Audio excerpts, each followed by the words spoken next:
Molt bones a tots, aquí en Roure el català i estic aquí en una partida, un gameplay en què explicaré com treure's una Moab per tota aquella gent que encara no se n'hagi tret cap.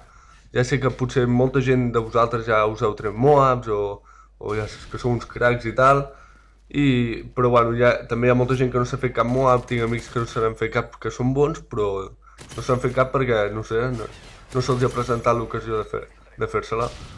I bueno, primer de tot, per fer-se una moa s'ha de portar, si no te l'has fet mai, o sigui, si és el primer cop i tal, posa't l'ACR, posa-te-la amb silenciador o mira de punto rojo i amb carregadors grans. Jo la primera moa que em vaig fer, me la vaig fer amb l'ACR amb mira punto rojo, sí, me la vaig fer tot sol perquè encara no jugàvem en grup, allò sèriament i tal, i l'ho dit, primerament, primera cosa, ACR, segona, MP9, de secundària és la millor. Si vols, perquè per fer-se la primera Moab no et posaràs un revòlver com la Magnum així a lo pro, perquè no. Després, d'avantatges, bueno, primer de tot, l'equip de Semtex i tot això, el que tu vulguis, l'Arrojadizo és l'únic que es pot revestir, és a dir, que pots tornar a agafar amb el carronyero, i sobretot les commocionadores van molt millor que les segadores, perquè les commocionadores aturen el jugador, no es pot moure, en canvi les segadores, si t'ha vist, les segadores l'únic que fa és segar-lo, però es pot moure i per tant es pot escapar o tot el que tu vulguis. I vale, doncs això ja està. Després les avantatges. Primer avantatge, t'has de posar carronyera però per tindre bales sí o sí, per tindre bales tot el rato, perquè si has d'anar pillant armes del terra, pillaràs armes, unes justes d'armes, mentre pilles una arma te vindrà un tio i te matarà mentre la pilles, o factors així solen passar que per culpa d'aquests factors et matin. Per tant, això, carronyero. Després, desenfundado rápido, o sigui, no us poseu línia dura, desfundado ràpido, perquè per una baixa menys no vindrà la moa. Bueno, sí, perquè a mi em van matar a 24-0 l'altre dia, però bueno, m'ha passat un cop i porto 20 dies jugats i m'ha passat un cop, per tant és molt poc probable. I de tercera, si és un fusil d'asalto tirador, i si és un subfusil, punteria estable.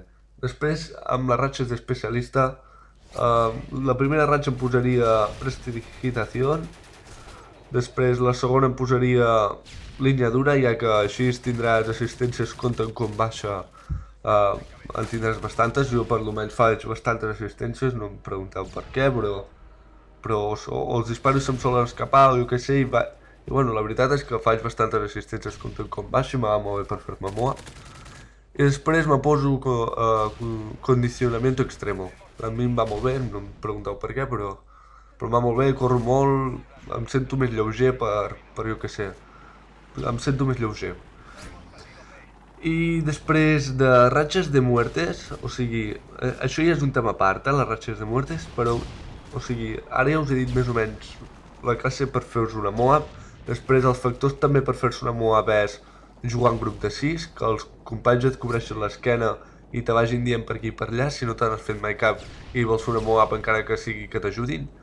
Sí, feu així amb companys ajudant, jo ho he fet, nosaltres ho hem fet, i companys que mai s'havien fet la Moab se l'han acabat fent amb nosaltres perquè va millor.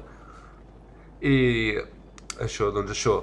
I sobretot, no us moveu mai pel centre del mapa, sempre sempre per al lateral, per les afores, perquè si vas pel centre del mapa estàs a la mà de Déu, o sigui, et poden matar per davant, per darrere, pel costat, per l'altre costat, per on sigui, o sigui, te poden vindre per tot arreu. En canvi, si vas per un lateral, te poden vindre només per davant i per al costat lateral que doni al mig, o sigui, només per dos llocs. O sigui, és molt més fàcil així que no pas. Com veieu, a mi aquí em podria matar per tot arreu, per la casa, per on estic mirant, per l'esquerra, per darrere ara. O sigui, aquí et poden matar per moltíssims llocs i per tant no és un bon lloc. O sigui, és tot per sort. Aquí has de tindre sort que no em matin per darrere i tal. Has d'anar mirant tot el rato el minimapa. Has d'anar on hi hagin tots els teus aliats reviurant a l'altre costat. Com veieu, jo veig aquí que hi ha aliats, o sigui, ara no hi ha gaires aliats a fer, i dic, per ser, no. Sí que hi ha aliats, per tant reviuran a l'altre costat. M'enfilo aquí, m'hauria d'haver enfilat aquí perquè me revivien a alfa. Bueno, ho has d'anar mirant per saber on tot reviuen i els vas pillant el respawn a distància. Sobretot a distància perquè si no t'aposto trobar un tio amb millor connexió que tu que et mati les bales, que sol passar. I ja veureu, a mi aquesta Moab de fondo que veieu, o sigui, tardo molt a fer-me-la, però un cop m'ha fet la Moab, me faig una ratxa de 16, és a dir, vaig a saco, pim-pam, o sigui, no tinc res a perdre i dic, va, a saco, i anant a saco me faig 16-0, en un moment, ja veureu que, no sé, jo em vaig sorprendre, vaig dir, uau, la ratxa que m'he fet, en total va ser una ratxa de 40, però, no sé, a veure si us agrada i tal. I passem al tema de ratxa de muerte. Jo sempre portava última batalla. L'última batalla, encara que trobeu de guarros, o sigui, a mi si un tio se'm queda última batalla, me cago en Déu sa mare. Però, o sigui, per un mateix, l'última batalla és el millor.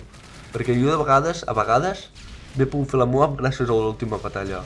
Potser portava 18-0, me quedo en l'última batalla, mato 2 o 3 més, i després revisc i després me faig la Moab. O sigui, si no m'hagués fet la Moab. És a dir, us juro que si voleu, si sou llestos i tal, fiqueu-vos l'última batalla, encara que, o sigui, pels altres és de guarros. Si tu trobes un tio en l'última batalla, és que és de guarros, però és que si tu vas a l'última batalla és el millor. Amics meus em deien, ets un guarro i no sé què, però després se la posaven i deien, joder, si va de puta mare, perquè ara, per exemple, m'hagués mort i he pogut sobreviure i seguir amb la ratxa i tal. És que sí, segueixen amb la ratxa, no et maten i... Bueno, va molt bé, va molt bé. Però, tema de Mano del Muerto, mai, sisplau, perquè jo, per exemple, a vegades deixo gent al terra i dic, bueno, estan a l'última batalla, i com que sempre me'l roben a l'última batalla, el deixo al terra i dic, deixa'me'l matar ràpidament abans que algú me'l robi, i no, què passa? Que el tio té una puta bomba enganxada al cos i el mato i explota. I me maten a mi, potser a ratxa de 20, me mata el més manco, el més dolent. Doncs això no està bé perquè, a veure, jo me mereixo aquí una Moab si porto 20-0 i me ve el tio que porta 0-5, 0-10 i me mata només perquè és dolent amb una explosió que és un suïcida. Doncs jo no trobo just això, però bueno, ja s'ho veuran els Activision, jo crec que haurien de treure, però bueno. Molta gent porta Impetuoso, a veure, si corres més estàs dopat, sí, però no sé, tampoc és algo que et serveixi de gaire. Aquí veieu una triple baja, sí, o sigui, aquesta partida ara veureu que aquí pillo un respawn i és que és a saco, me reviuen tots aquí pim-pam, pim-pam. I el que us estava dient, això que jo porto ara mateix puntes hueques, Impetuoso, com ja us he dit, per mi no em serveix de gaire perquè, vale, corres un moment, però ja està. I després puntes hueques. Puntes hueques el que té és que mates molt, les bales fan molt més mal, el primer tio que mates després de portar ratxa de muertes, i això, el tio li fa més mal i per mi jo crec que serveix més. I bueno, a veure, espero que us hagi agradat la partida, que us hagi agradat el comentari de com fer-se una Moab, a veure si us pot ajudar per fer-vos una Moab, i ens veiem en un altre vídeo, tios. Moltes gràcies.